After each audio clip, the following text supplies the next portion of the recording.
Hey there, bootstrappers. This is Ryan Nickel, and this is the promised seller financing training that told you that I was going to go ahead and send your way. And so here we go. Let's just go ahead and jump on into this. How to build a cash flowing empire using seller financing. So my promise to you is that I'll show you exactly how to build a cash flowing empire using only seller financing, and you won't have to work any harder to find any new leads because you already have them there at your fingertips. For those of you who don't know who I am, I'm Ryan Nickel. I am the founder, actually, of Bootstrap REI, Bootstrap Real Estate Investors, but I am also a family man. This is me with my beautiful wife and our 4 children, and we are soon to have one more on the way. I'm also a podcast host of Bootstrap REI and a best-selling author. Here's a little proof here. This book was on the best-selling authors list for about 14 minutes one night and made my evening. So there we go, best-selling author. My second book also, it will be coming out here in the next month or so as well. But before all of that, I lost our house to foreclosure.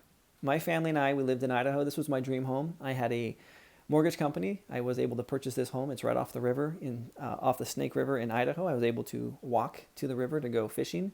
It was just my dream. And everything was going well. I moved away, kept it as a rental. Things went bad. We moved back into it to try to salvage it. And unfortunately, the day after Christmas was the day that we were forced to move. It was a hard situation for my family and I.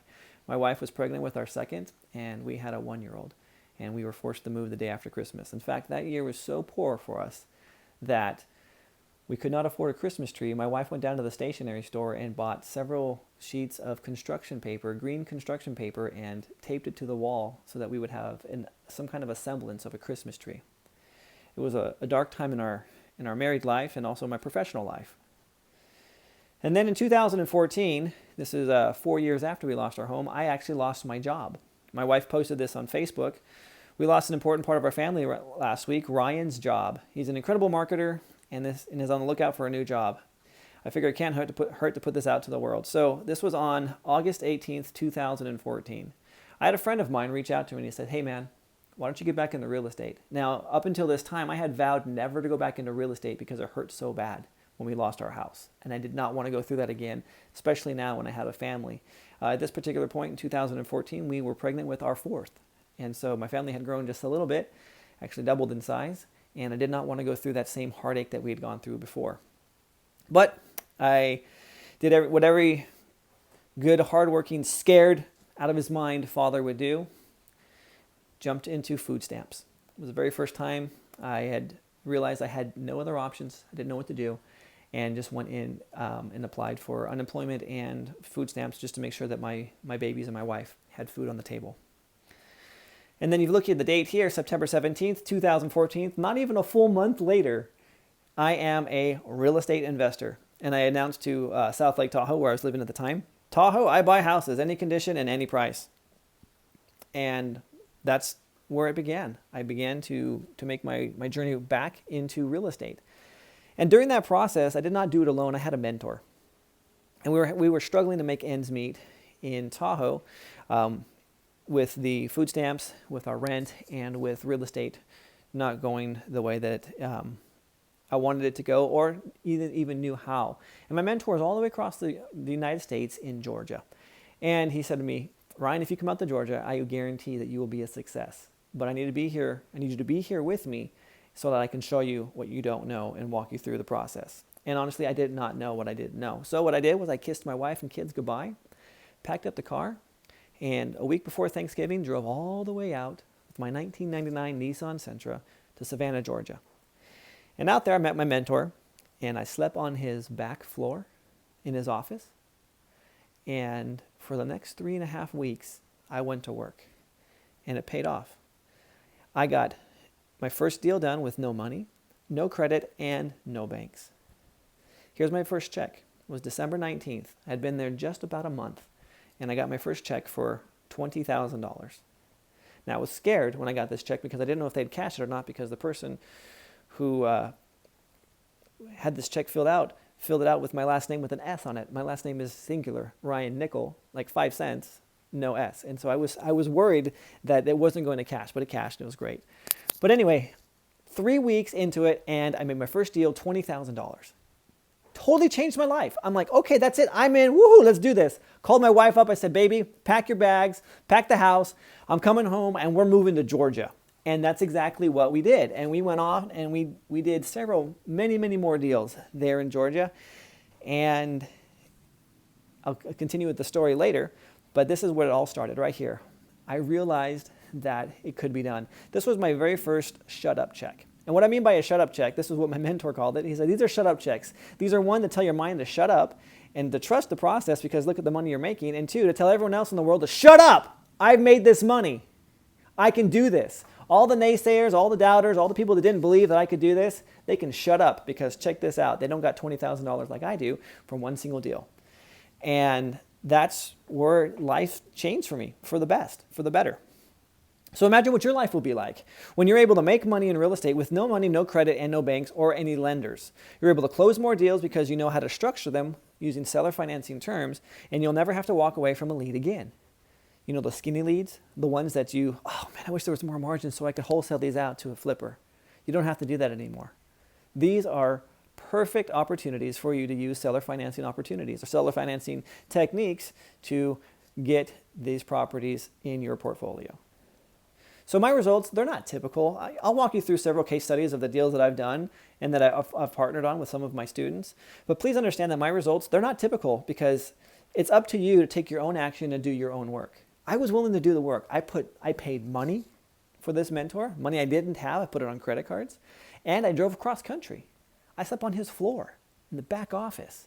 I was homeless for 3 weeks, hustling, trying to make this thing work. However, I'm happy to share with you for free exactly what's working for me. Now, this is not a get-rich-quick opportunity for anyone out there looking for overnight success or any kind of amateur that thinks like, I can go out and do this after watching this video, because you probably can't. It took me many iterations of going through several different trainings and hiring and paying a coach and mentor to teach me this stuff and to hold my hand and walk me through the process.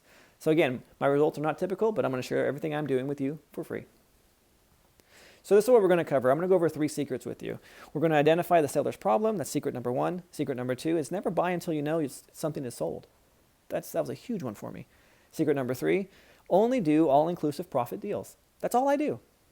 Now, and we'll go over what that is. But first, what is seller financing? Let's go over some of these terms. Seller financing is where the seller finances a portion or all of the sale with clearly defined terms. There's the term. There's the word terms. So I either look for price at a discount or terms. If I can't get my price, I'm going to get my terms. If I can't get either, I'm going to walk from the property. It's not an opportunity. So there are 3 types of seller financing: lease options, contracts for deeds or land contracts, depending on where you are in the country, and subject to purchases. A lease option is a contract where you're able to lease a property for a set period of time with the option to purchase at a future date at an agreed upon price. Get it? Lease option. All right, good. Contract for deed. A contract that states that you must make payments until paid in full before the deed is transferred to you. So it's a contract for deed. It's a lot like buying an automobile. When you don't have enough money to buy an automobile, you go out and you get a loan. However, you don't get the title or the pink slip until you make that final payment to that bank. It's the exact same principle here for a contract for deed. Their name is not put on title until they've made that final payment to you, and then you go ahead and transfer title because they've now fulfilled that contract for that deed. And then, of course, there's a subject to purchase. This is when the property is deeded to you with the understanding that you're going to be taking over the existing payments. This is not, and I repeat, it is not a loan assumption, but a purchase subject to the existing debt. You're buying it with that debt already in place. But wait, isn't that illegal? I hear this a lot. I speak all over the place, and I always will have at least 3 or 4 people raise their hand, but hey, that's illegal. You can go to jail for that, or that's going to trigger something called the due on sale clause. Well, let's go ahead and talk about that right now. So I'm sure you're familiar with this. This is one of my HUD-1 statements. This is a HUD-1, which is a settlement statement that you get when you purchase a home. Now, if you check this out, this one says in line 203, that existing loans taken subject to. It's part of the HUD. Now, in some states, this is one we did in Georgia. This was a 203, line 203. In other states here, like where I'm at now in California, it's line 803. But regardless of where the line is located or which number is associated with it, this always is on every single HUD settlement statement. Existing loans taken subject to. Now, who puts out this HUD statement? What does HUD stand for? HUD is the Housing and Urban Development. This is from the federal government. So there is a line item on the HUD or this federal form stating that, hey, we recognize that you can take over a property and purchase it subject to these existing debts. So is it illegal? No. But what about the due on sale clause? Now, the due on sale clause says that any time of interest or the property or any kind of interest in that property has transferred from the original borrower to somebody else, it can trigger what is called the due on sale clause. And what that means is that the bank can now accelerate the mortgage and call it due sooner than you making the existing following the amortization chart of the payments that are already scheduled out there for you. So what about that? Well, check this out. I have a mortgage that I've acquired subject to in one of my properties. And you can see here that when you buy a property, you have to transfer the insurance over into your name because you are now the new legal owner of the property. But when you do that, you have an obligation, or that the original borrower has an obligation to that mortgage company, so they have to also be included on your new insurance policy as an additional insured. I do it on all my properties. However, when this property was renewed, this particular property, for whatever reason, the insurance agent forgot to add the owner as the additional insured, the owner of the original mortgage, as an additional insured on my policy. And when they submitted that policy, because everything was escrowed, to that lender, I got this letter. And I was thinking, oh my gosh, I'm going to jail. They figured it out. This is it. I'm done. My business is over. I'm busted. They know this. And so check this out. It says, because our mortgage is in your name, you must also be listed on the policy. If you have sold this property on a land contract or a contract for deed, the insurance agent for the party occupying the property must list you as an additional insured. What? This was my golden ticket. When I finally understood what they were saying here, when I finally took my head out of the sand and stopped hiding from this situation, and I realized here, this is gold.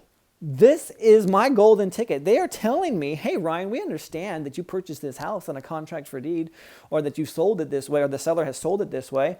Great. Who cares? It's all good. Just make sure this person is also included as the additional insured, because we want to move forward and make sure that if something does happen, there's a claim on the property, that we can go ahead and get paid because this guy who took the original mortgage out is also insured. That's all they're saying. That's all they care about. So I'm like, okay, well, this is great. Now, this is before I knew something else that I'm going to share with you as well. There was an act passed in Congress in 1982 called the Garn-St Germaine Act. And what it says is that the owner of record may transfer their interest in their property from their given name to a trust without triggering the due on sale clause in most mortgage contracts. When I realized that, coupled with my letter that I got from PNC Mortgage, that all they care about is that they're going to receive their monthly payments anyway, because they're just the servicer of the debt. They don't actually own the debt. They're just servicing it for some Remick Trust or somewhere else on Wall Street where this has been chopped up and sold on mortgage-backed security bonds to some investor. All they want to make sure is that they're getting paid and the insurance is covering their bases there. But on top of that, when I realized that from Garn-St Germaine, that amongst other things in this particular act, that the owner could transfer his property and not trigger the due on sale clause, I thought, what am I doing? Holding these properties in my name. I don't hold any property in my name anymore. All my properties are in land trusts. Now, land trust, what it provides me is provides me privacy and anonymity. I'm not on any of the public records. The ones that I was on, I've transferred my name out of, so you can go back and you can search. You can see that I was there, but now it's transferred into a trust. But when I purchase property, going forward, all of my properties go directly into a land trust. So I'm not even on the public record for those properties, so you can't even search to find out who owns that property. That's what I do here. And this protects me, again, from the due on sale clause if it ever was going to be an issue. But at this point, hopefully I've convinced you enough that it is not a viable threat for you to worry about, not to get started in your business. Now, I'm going to go ahead and reemphasize something here that I may or may not have stated before, but I'm going to tell you this right now. I am not a real estate attorney. I'm not a licensed real estate agent. I am not an attorney at all. I'm not a CPA, I can't give you financial advice, I can't give you real estate advice, and I cannot give you any kind of legal advice because that's not what I'm not licensed to practice any of those. And so everything that you hear from me is going to be for educational purposes based on my own personal experience and offered up as an opinion. You can take it or leave it however you want, but it's just my own personal experience and what I currently am doing in my business. Again, in no shape or form is any of this considered any kind of advice to you on what you should or should not do. It's just my opinion and educational. Good. Okay, got that out of the way. Let's go ahead and move forward here. So, secret number 1, identifying the seller's problem. This is where I feel that most investors that are trying to understand seller financing go wrong. Right out of the gate. They don't even try to understand or identify what problems are going on inside the mind or the life of the seller or his family. So let's look at these. So here's the secret number 1. Seller finance deals aren't found, they are created. Novices, they think, amateurs, they try this. They'll go out and just call up a seller and ask, hey, have you thought about seller financing your house to me? Now, I've done this. This is how come I know.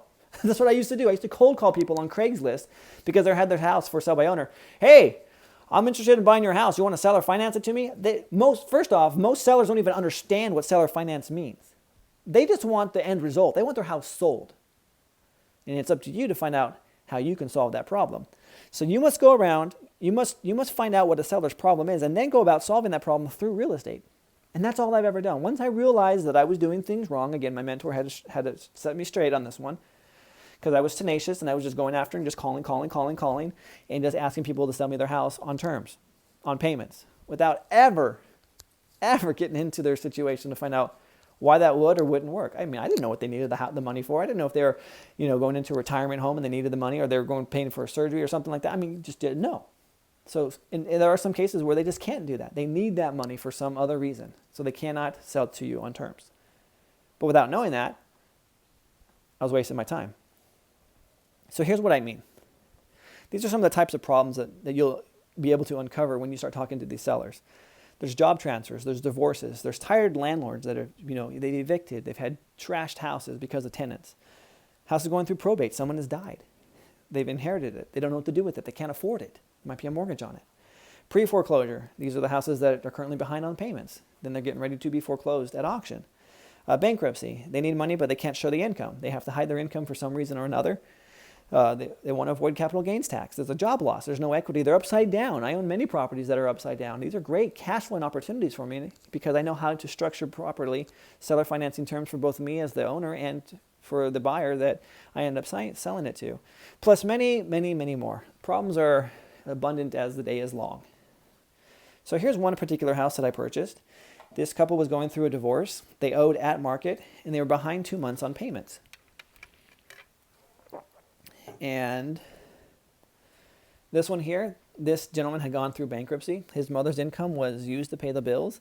She had moved into a care facility and they no longer could afford the house without her. And so he was forced into bankruptcy and the house was getting ready to give the house back to the bank. This is a house that we own in South Carolina. This is a job transfer. He's retired military. He took an out-of-state job from South Carolina to Idaho, and he was upside down $50,000 at the time we took this property over. And his monthly payment was also upside down about $300 at the time of what fair market rent was. So the solution on every one of these deals, I was able to solve the seller's problem by taking over their house and their payments from them.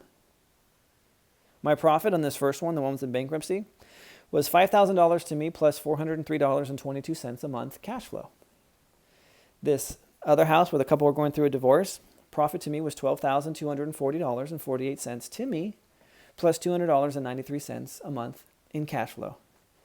And of course, that last house where the owner was upside down $50,000 and was transferred out of the state was $11,800 to me plus $209.66 a month in cash flow. All by solving sellers' problems through real estate. Secret number 2, never buy until you know that it's sold. You never have to put a dime into the deal, even when the seller wants a down payment. I'm going to repeat that. You never have to put a dime of your own money into the deal, even though the seller wants a down payment. The old adage that you need money to make money does not apply here. Knowing how to structure win-wins is what keeps you in the deal. That's the secret. How can you be a deal architect? How can you structure a deal so it's so enticing that the seller says, yes, absolutely, let's do this. You and I and whoever else we're going to do this with, let's do this now. Because not only are you solving their problem, but it's also a win for them as well financially.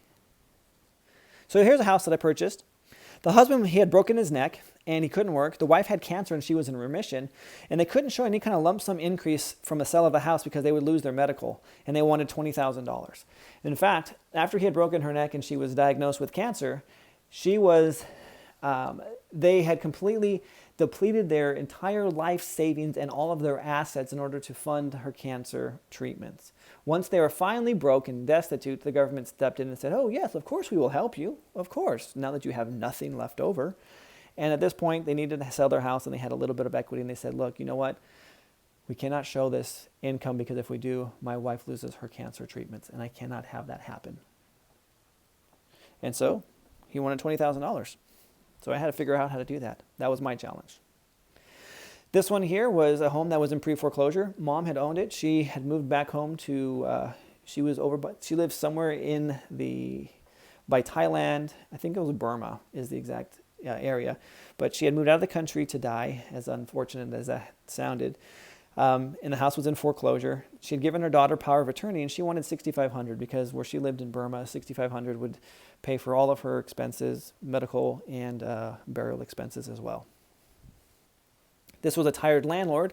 He had moved to Mexico, and he had rented this house for 7 years off and on. It was in a gated community on a golf course. Real nice area up in Chico.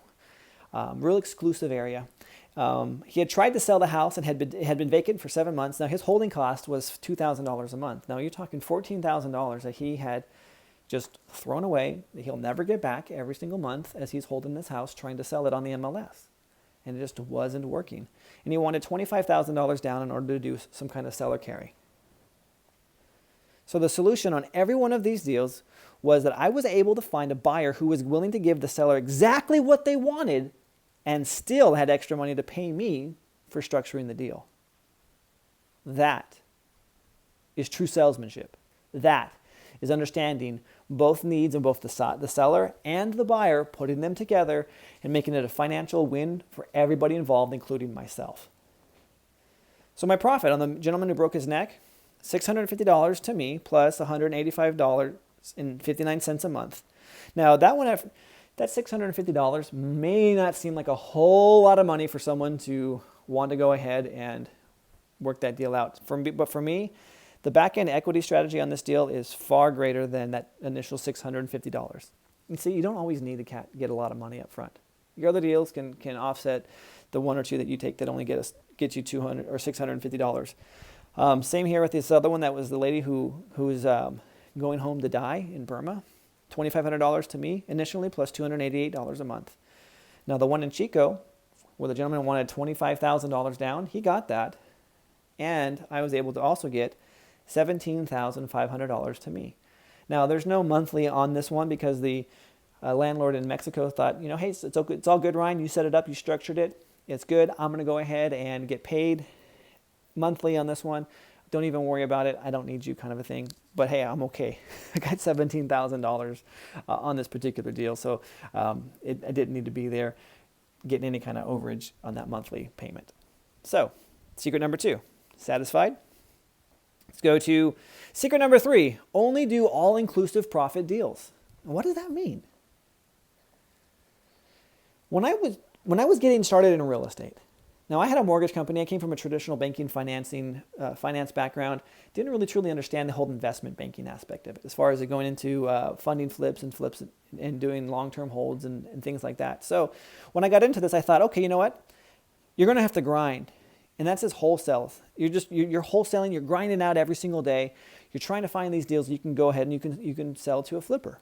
And you're looking for these medium-sized paydays, anywhere between $5,000 to $7,000, sometimes $10,000. And they're good. And you can do 4 or 5 of those a month, and it's a good, comfortable living.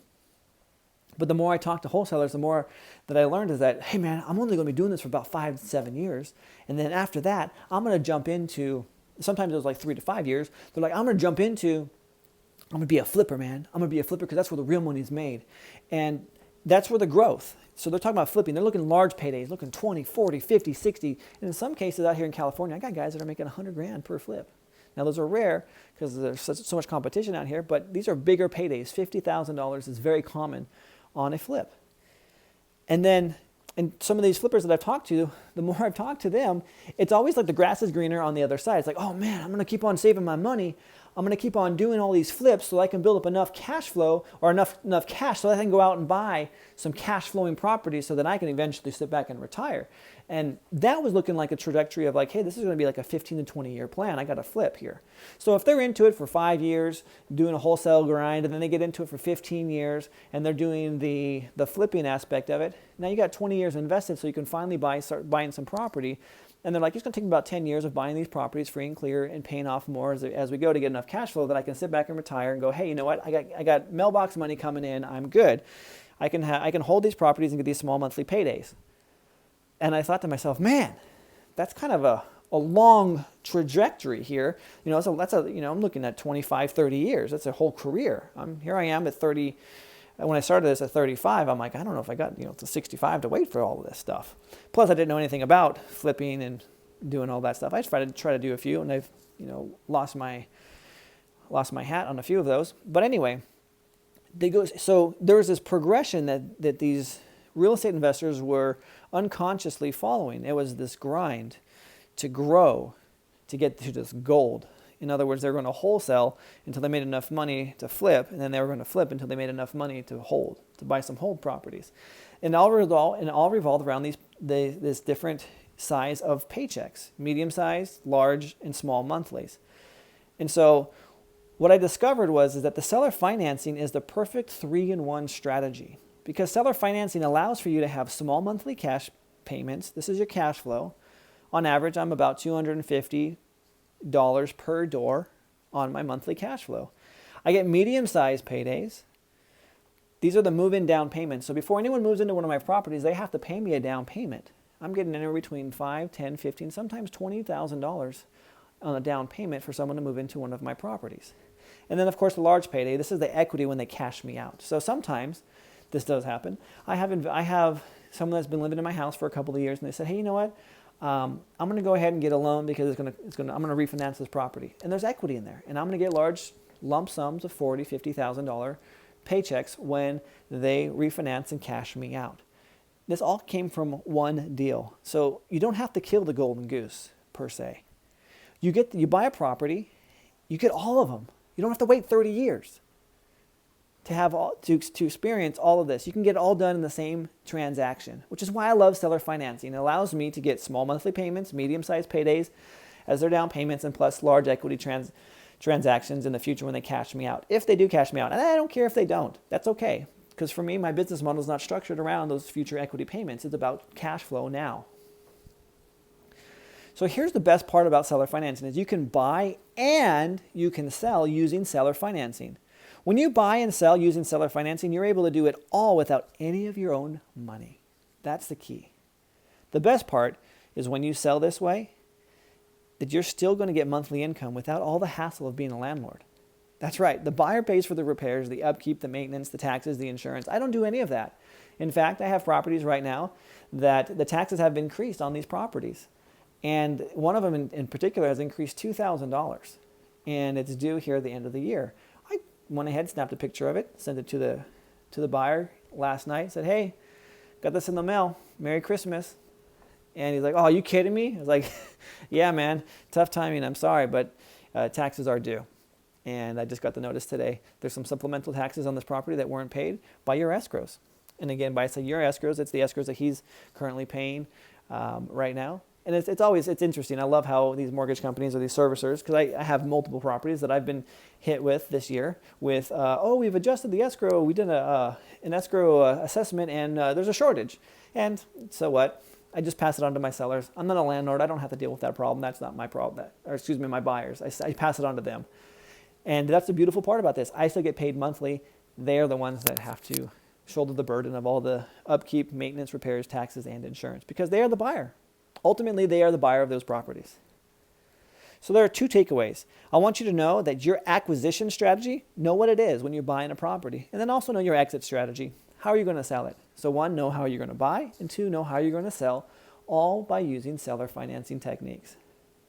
So this is the buying hierarchy that I learned from a different mentor of mine that I paid a lot of money to learn. He had been doing seller financing for well over 30 years, and he taught me this. It's kind of an old school way that's not talked about much, but it's very important for you to follow. When you buy subject to, you can always sell it as a contract for deed or a lease option. When you buy on a contract for deed, you can only sell it as a lease option. When you buy on a lease option, you can't sell the property because you don't own the rights to that property.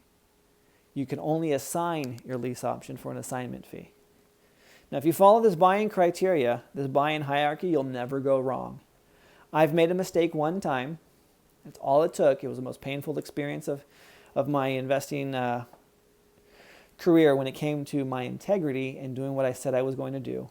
I bought a property subject to, and I sold it subject to an investor who I did not know and did not properly vet. Which is why I say when you buy subject to, only sell the contract for a deed. Because when I sold to him subject to, I no longer controlled the deed. I no longer had leverage over this investor, and he stopped making the monthly payments. And the person who I bought the home from came back to me and said, hey, you promised me that my home would never go into default. And here we are 6 months behind. What happened? I'm trying to buy a new car for my family, and I can't because my credit is destroyed now because of this. And it was so painful. And I went back to this investor who I sold the property to. He's like, hey man, I got a tenant in there who's not paying. I don't have the money. Can't do it. Big deal. And so now I have to foreclose on this particular investor for not paying me because I gave him the deed. When you sell the property subject to another person, and you've made obligations to sellers, you now completely have lost control of that transaction, as I did. That's why I never ever will sell a property subject to ever again that I've taken over subject to, because I lose control. So in me going to have to go through the foreclosure process, it took another 6 months to get where we needed to go to get the property back on track. So anyway, follow this buying hierarchy and you'll never go wrong. When should you call me? If you have a lead that you don't know what to do with it, these skinny deals, these ones with these thin margins, when someone is ready to walk away or needs to close quick, but there's not enough equity for a flipper to purchase that property, give me a call. These are the deals that I love. These are the deals that I live for. These are the deals that I close and I buy every single day. So how can we partner? If all you have is a name and a phone number or an address, I'll give you $500 for that. I'll close that. It's not a problem. If it's a warm handoff where I buy the house, basically you've been talking with the seller, you don't know quite what to do. You're like, I don't know. Here, Ryan, this is Ryan. You set me up. I walk in. I've had this done numerous times. I'll walk into the room and they already know who I am, even though I've never met them. I've been set up. I've been teed up to walk in and to close this deal, and it's very, very easy for me. I'll give you 25% of whatever the down payment is. So if I'm collecting a $10,000 down payment, guess what? I'll give you $2,500 of that. That's worth your time. If you're already in contract and they're open to seller financing, you've already done all of the heavy lifting, the burden of getting them to agree to terms, but you don't know how to structure it. You don't know how to find the buyer. You don't know how to protect yourself and your seller. Give me a call. We'll do everything, split it down the middle. 50% right across the board. Down payment, the cash flow, the equity, everything. And I've done that with some of my students as well. Because they've already have the relationship. They already have the contract in place. There's no reason to do anything other than that. In fact, we'll keep the property in your name. We'll work out a joint venture agreement, and the property is yours. I get paid monthly and the down payment, and I show you exactly what to do. It's perfect. So if you want to go ahead and get a hold of me, I'm Ryan 5 cents, Ryan Nickel. This is my cell phone. It's my personal cell phone. I do answer it. If you don't get a hold of me, it's because I'm talking to somebody else. Just leave me your message, and I'll give you a call back. Or you can email me at bootstraprei@gmail.com. All right, bootstrappers, this was Ryan. This is the presentation that I have been giving to different meetups across all up and down California now. And again, in other areas of the U.S., I've given this presentation. So I told you I'd go ahead and post it here in the group for you, and hope you enjoy.